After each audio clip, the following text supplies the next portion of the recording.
Welcome to the Human Design Festival. Live in Sofia and online worldwide. Hello and welcome to the virtual space of the Human Design Element. We're organizing the International Human Design Festival and Immersion. My name is Veronica, and I'm so glad to present to you our next lovely speaker, Therese. Hi to you. Hello, Veronica. Hello. Thank you for having me. It's so nice to have you again. Therese, for those who don't know who Therese is, could you present yourself a little bit? Mm. Yeah, well, I'm Therese Jagersberger. My name already says it sounds German. I'm from Austria, and I grew up in Austria, but moved to Ibiza in 1998 when my little son was 1 year old. And I lived there until 2010. I'm starting with that because that really shaped my life significantly. In 2004, I met Rauruhu there, and the island for me is still, I would say, my home. Although I didn't grow up there, I didn't go to school there, I didn't find my first husband, meet my first husband, or whatever. My son was not born there. But from that day on, I set foot on the island. It was really my place. And it's the island in the sun, the magic island. You were here, you were there this year in Ibiza. Now I'm back in Austria, and I visit Ibiza when I can, and I'm just feel connected still to this spirit. What I could unfold my whole way of how I feel connected to the world with people who are very individual, who are very colorful, who are, yeah, also really out there with the cuckoos, but the whole world is harmless. And it really helped me to also get to know myself in a way that I couldn't before so much. Austria is very conservative, it's beautiful, but I went along as good as I could as a 5-1, which is a heretic, had trouble to get along with the homogenized way of how Austrians live and what was expected of me. I became a school teacher, which was really tough. And I was a Qigong and a Tai Chi teacher also, which helped me already connect with the Tao, with Chinese medicine, with moving my body really from my center. And also, most importantly, also, which I met again in later with human design, the 64 hexagrams, yeah, the I Ching was integrated in my education of being a Tai Chi and Qigong teacher. So, and then I gave lessons in Ibiza. And so I met people. And in the end, I could also meet Ra through people I knew or was very much connected with. Yeah, so that's more or less where I find my joy as a G projector, where my heart, well, not the physical one, this is not reliably defined, but my G heart, my love and direction place really, really lights up and expanded in a way that I cannot really recall having had experienced before for a longer time. Yes, in glimpses, but yeah, and this I carry with me now. Mm, beautiful. And our slogan of this year's festival is "Be in Your Element." So I'm wondering, Therese, what is your element? What is your superpower, and where are you in your groove? Yeah, and my groove is really when I feel this love and connection with all. Yeah, although I know we are in this illusion of separateness, being in this form, having a body, a vehicle that we, yeah, that is vulnerable. I just had a surgery, so I know how easily, we can be in pain or have certain things to deal with that are experienced as limitation, as pleasant, as unpleasant, and as pain even. And when I can connect to who I really am, to this place in myself, to this place of love and direction, my inner identity also as a G projector, then everything from there feels like being in this element, in the flow, how I can interact with people, how I meet challenges, how I lose my fear, how I'm connected also with, which is a big theme for me, my differentiated life as a cave person, for instance. Yeah, I find the joy in my environment, and from where I see, in a way, that's my perspective, which is also from being myself, and then realign whenever I'm in distraction and see from a place where things are distorted, going back into that, and away from the judgment, from the comparison with others, from everything that gets me back into the distraction. Our most painful of all, the transference from knowing how I could interact. I'm motivated to interact with others from what's needed, from my fourth color need, and going then to the transference of fear, when I'm shrinking, when I get into panic, when I lose access to my body intelligence, which is uncertainty. Yeah, this means looking beyond. And when I can look beyond what is the limitation, and I feel the joy of being in that kind of element and explore new areas of interest and meet new people as myself, then I feel like there is no limit. Yeah, except my physical limitations. Totally. I have no motor. Yeah, I need to really, really be aware of that and accept that. But with a compassionate heart for the limitations of myself and for the others, and for a slow process of deconditioning, and for the mental, challenges that could still get me back after 21 years in my experiment, to forgive myself also, and then again feel this interconnectedness. Yeah, so separation, yes, we are in this body, and we have a conscious side and unconscious side, personality and body, and our magnetic monopole tries to capture both frequencies in this illusion of separateness. But then letting go, relaxing, accepting is where I really feel what you could call in the flow. And it's not about doing, it's really about being. And as a projector, I need the others for that. I mean, everybody, we are all interconnected. We are even manifestors. Yeah, they still are part of our human Homo sapiens experience, and not isolated, even though they may interact in a different way than, for instance, a projector who needs to be recognized and recognizes the others. Hopefully, even first, if I recognize the right people and it's mutual, well, then my Sun Earth design side was joy, 58-1.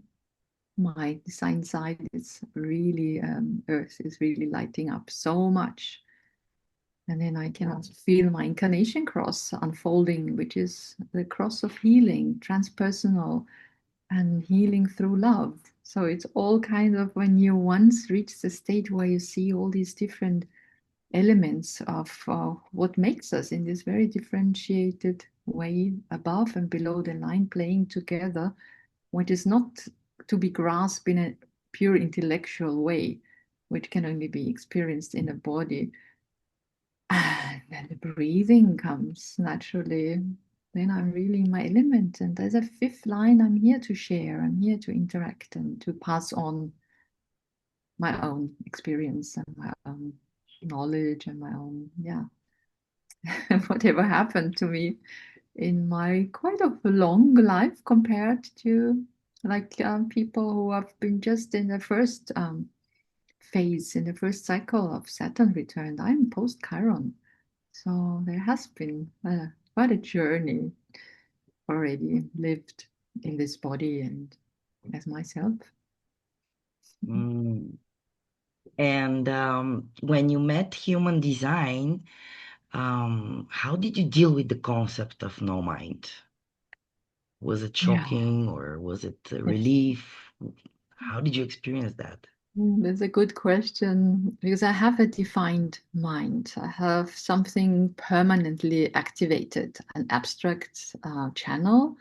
My 6447 is a life force. It belongs to me. So I cannot ignore it completely. So it's kind of a radio program saying things, trying to make sense of what happened in the past. It can get me into a state of confusion, because that's what the abstract is about. First, new things happen, and it's not like, oh, logical, it's the other side. It's not about patterns, it's about the connection to the emotional stream of the collective, the human experience, and that can be very confusing.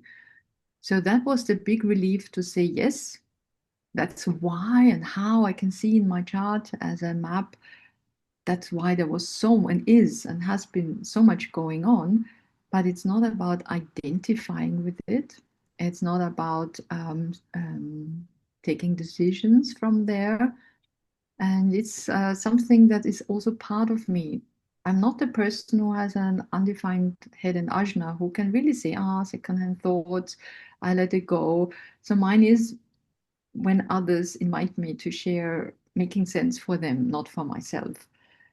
So in that sense, the no mind for me is a bit challenging, but it's more about not identifying with it and knowing it's not my inner authority, but it can be a helpful resource, and it's okay to have that and to have it play in the background. And on the other hand, to understand also the concept that mind that has nothing to do with definition, which is this little tyrant up there trying to be in control.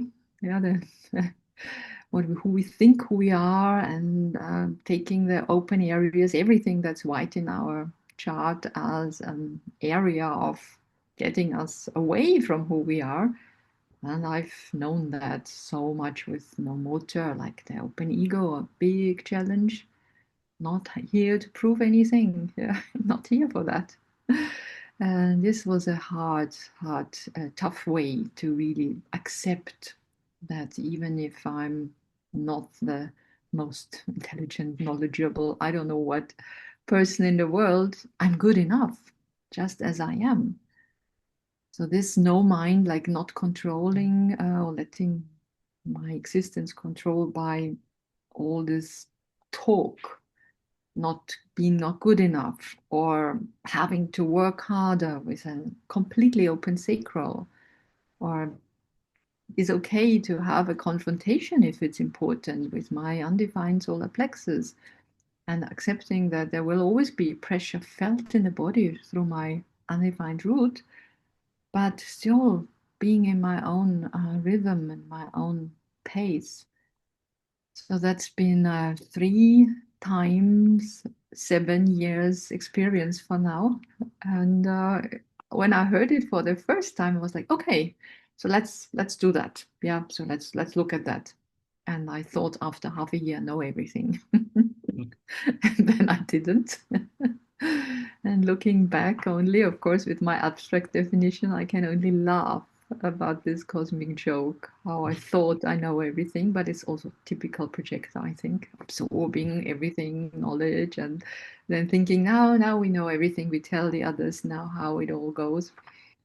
So yeah, it was a journey, or it has been and it will always be, to not identify with the undefined areas where mind has or tries, will always try to control. Yeah, to say, hey, you stay with that open spleen. It's good, and it can even be a mental concept, and to let go. I say, no, that served me long enough, yeah, but no more. I'm here to just be in this body and let the body decide, and that's who I am. And everything else can just go, but the triggers will stay. So these two things is something. And you say, like, how was it for the first time? It was like, of course, big light bulb that we are not here to be controlled by mind. But I had no idea how long it would take and how challenging it was in the end, or has been and will always be, to not fall back into these old patterns. Mm. Yeah. And when you met human design, was there a before and after? Did it really change your life? Are there two people before human design and after, or you being involved with Qigong and Tai Chi, you already kind of were connected with your body intelligence? Hmm.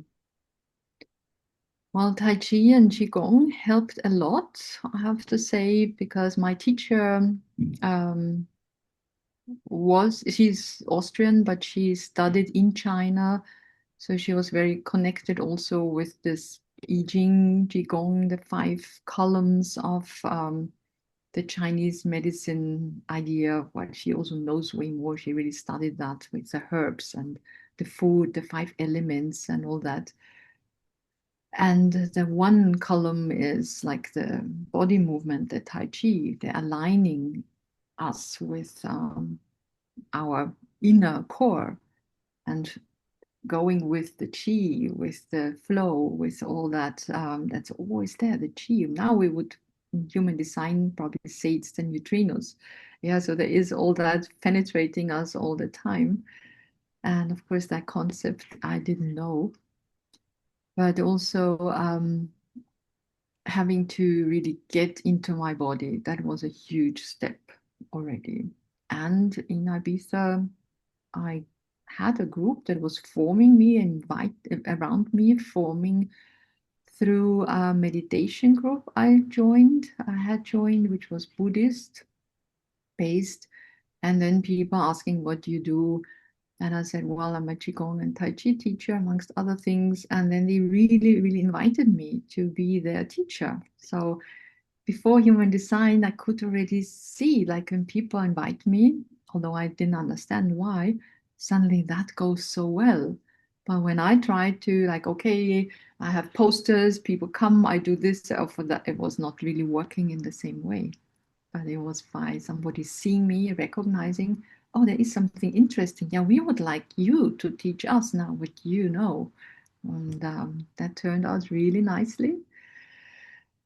In other areas, it was really terrible, I would say, with relationships. So there I was in the absolute not self relationships because that's how I learned to interact also as a child, who my parents couldn't know any better. So I had a lot of drama in the house. And then I was attracted again to people who created drama instead of, recognition. So that's how my first marriage went. Also, we went together to Ibiza. So I'm grateful he took me there. But then it all went really bad and wrong and dramatic and painful. And I entered into another relationship, um, again, not knowing who I was really. But next thing, it's always little things are right, even when we connect to the body. So I had my Qigong and Tai Chi, and it was a friend of Ra's. So he, 20 years older than me, and then at one point was we were not living together. So we had my son, and he was in his own house, and we visited each other. And at one point, he was like, "Hey, there is a student of Ra's, my friend, because Daniel also lived in the north of Ibiza in San Juan, where Ra was, and all these people, this tribe. of the freaks. And why don't you get a reading? I think human design could be something for you. Because what do I do with? So he was a bit like, this person is not capable. That's what everybody kind of perceived. Yeah, she's a qigong teacher, tai chi, but she's not a hard worker. She's not, as a mother, also tired. So maybe that helps her, whatever. And then I had my reading, and this was amazing, completely to see that blueprint. And then to be invited into Ra's house, because this was the group there were the people, and it was natural then to go and get deeper into with these people. And actually, Daniel had shown Ra my chart when he met him before I was even. He said, like, look, that's my girlfriend. So I had the reading with one of Ra's first students, Christoph Rabanus, and then it was like, look, what do I do with her? She's a projector. She has no motive. Daniel is this very busy jack of all trades manifesting generator. So he knew about human design, but he was too busy to even dive too deep. And didn't really super appreciate to see this super open person. And Raven was like, wow, what a G. Okay, send her to me and she can work for customer service for Joven Archive. So I got another invitation just based on my chart. So Ra met me, but without my not self, just my chart. So it was just a very interesting journey. But from beginning on, I knew that this was a thing, the right thing for me. This discrepancy of who I am according to the map, where I'm reliable, where I'm always defined, where my big fat G can have all the gates apart from one, the 13th, the listener. And I have that all one. the others, I'm talking. Yeah. So that was really, really great. And from then on, I could really focus on that, connect to my authority, and learn slowly, as I said, because I came from far, like not to identify with where I'm open. Like I'm not here to prove, not here to work reliably, just where it's fun, where it's an invitation, where it's not according to the rules of the culture or whatever. And yes, after as a year by year, or I could see my differentiation process to the point that even Daniel and I separated because he once said, "You don't listen to me anymore. You do what you want. You were so pleasant in the beginning, yeah, and I helped you really with all that, but now you do you, and I don't know how to deal with you anymore." So I was like, yeah, that's what human design is about. You could have paid better attention. But we are friends now, and we care for each other. That was a difficult phase in the breakup, which I in the end had to to do because I could see I can't go back to being pleasant to a manifesting generator who is too busy to really care so much about an individuated self-projector. Yeah. No, What a definitely story. before and then after. Yeah. So actually, I was thinking you worked closely with Ra. Um, Maybe our viewers will be interested to hear, was it difficult to work for him? Was it challenging or was it just easy? How was it? Yeah, well, for the first job was more with his daughter Sarah, who ran the business, and I went to her house some more, and then she showed me more and more how to also do technical stuff for the customer service, which was hard and challenging for me. And he always said, "Yeah, you deal with Sarah." So that was more like not so much working with him, but he started inviting me immediately to the Ibiza live events also, like because I was now doing stuff and apart from my work, it was you can participate. And so I saw him live and it was amazing. I saw all the other teachers. So I started going to the Ibiza events from 2005 onwards. And then he invited me also to come to the studio when he did the videos. But I think this was only in 2006 or 7. He invited me to do Rave Psychology also with him in 2007 for free the first year also. So we had a connection. He really kept recognizing me, but I could also see that he was sometimes even like stunned or shocked about my deep insecurity or deep conditioning I really had. And he was very patient with me. So from my side, I can only see that he was a very humorous person. He cracked up. So he also tried to show me the cosmic joke. And I guess when I was stiff and insecure, also in his studio, because I announced the weekly program then.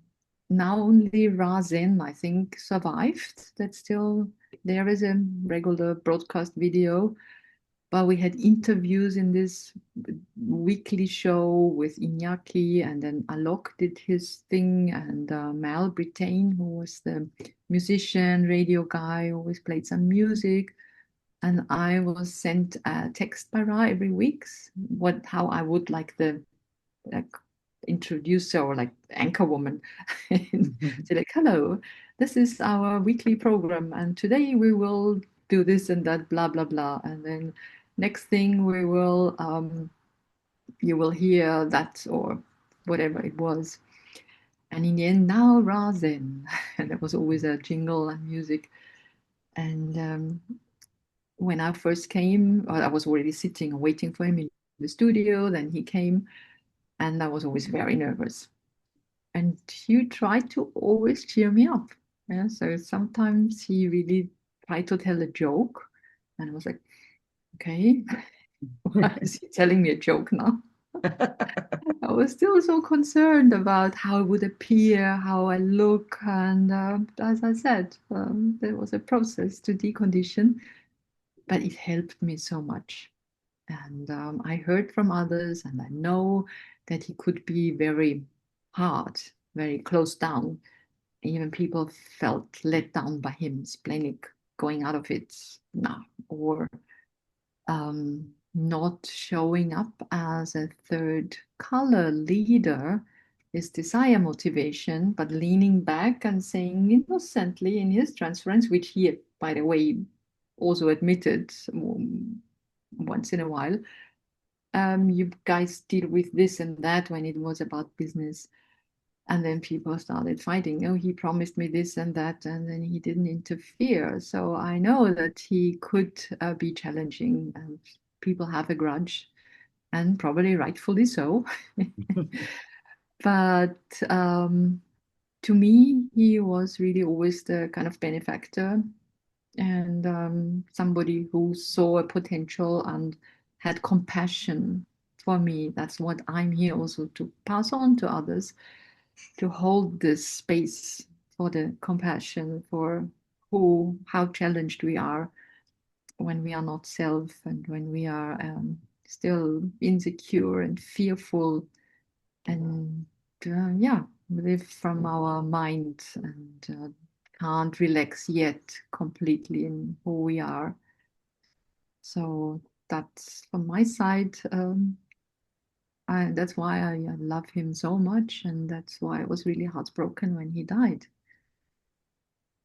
Because yeah, my own dad had died when I was 22, and I don't want to say he was a father figure. He was just a person, a man, a teacher, a genius, somebody who brought everybody this beautiful system that he translated from his encounter with the voice in this genius way. But as I had an aura kind of connection and kind of a relationship over years, it was, I think, probably hit me harder than if my dad had still been alive. It was kind of a bit like my dad died around 60 and Ra died around 60. It was like, um, why does this happen again? Yeah. Or how can the person who really helped me, because my dad was also very loving and I had the problems with my mom. And again, a father figure, a benefactor, a person who recognizes me is gone. Yeah, so this was another big shock. But then I had to learn also it's not about the person. Yeah, people come into our lives and they go again, and each of us brings something to the other. We are here to be conditioned in the correct way, as that's our interaction, and to recognize who does it in a way that we can thrive and be ourselves. And that's was a phase where I had that, and I'm very grateful for that. Although I can also see that it was a person, I was a person who could also be cynical, of course. And but maybe as a 5-1 also, you are 1-2, yeah, we understand better how sometimes we get also in that kind of state, which other profiles kind of are like, why, yeah, do they do that now? Yeah, fifth line, so hard to really see who we really are also. That's so true. Wow, it was a very inspiring story, and your life looks very interesting. Guys, if you want to hear more from Therese, she has prepared for you a very interesting offering. So stay tuned to find out more. You can follow us on our socials, and you will meet also other wonderful speakers. And if you resonated with Therese and you want to join the festival, we would love to have you. So would you like to come and be with us so that we share, experiment together, and just connect and be with like-minded people who share the same interest in human design, talk the same language, have similar challenges, and are so different from you as a person. It's the science of differentiation, after all. It was really lovely talking to you, Therese, and love to meet you soon again, live and online. So, yeah, thanks for being here and sharing your frequency with me and our viewers. Thank you so much, Veronica. And it was lovely to have had this space now to share a bit about myself and the journey. And I really hope that people will join us in this beautiful festival that you and Lucretia are creating. And everything I've heard so far sounds so interesting and so inspiring. And I'm very, very happy to be part of it. Thank you. We do it with lots of love and dedication because we see that the world really needs right now something to get them on the road of their authenticity and something which can ground them, because times are really challenging for all of us. And that's part of the reason why we're doing the International Human Design Festival and Immersion, to spread the message, universalize the knowledge, so that more people are able to have a little bit simpler and easier lives, so to say, and not only survive, but really get the best out of it, be the main actor in their own movie and not just mise en scène and furniture. So yeah, we really are inspired to bring this message to the world. And thank you for being part of it and supporting us. It really means a lot. Thank you so much. Okay, guys, hope to see you soon. Bye for now. Bye. Would you like to join us? And truly be in your element.